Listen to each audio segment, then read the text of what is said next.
applications and is relatively cheap.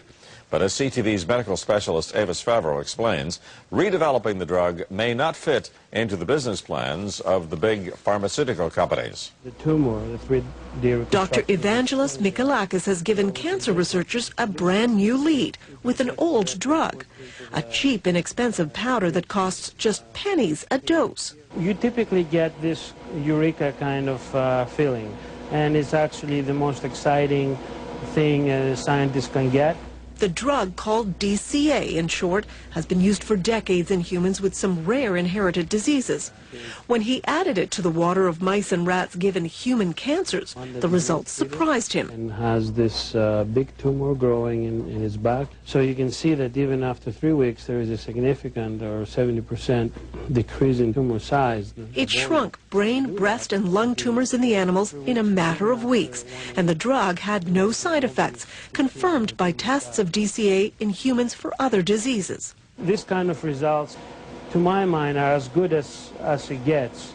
And it seems to work by reviving the energy-producing components of human cells, allowing the cells to work normally again, triggering cancerous cells to commit suicide. Scientists agree that DCA now needs to be tested quickly in human cancer patients. This is exactly what we want, a drug that has activity, but has also minimal side effects for patients.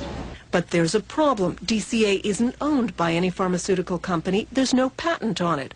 So on one hand, it could become a very inexpensive new treatment for cancer.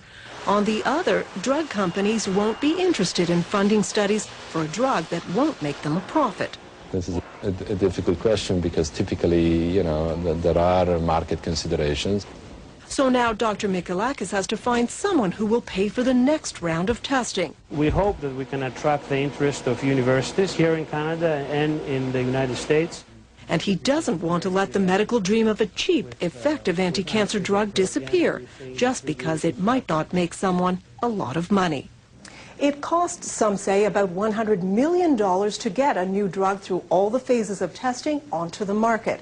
So it will be interesting to see if this old drug actually gets a new chance at becoming an anti-cancer medication. Lloyd? Well, Avis, your report tells us that this drug has great promise. So why aren't companies and institutions lining up to get behind it? Well, first of all, Lloyd, this is the initial report.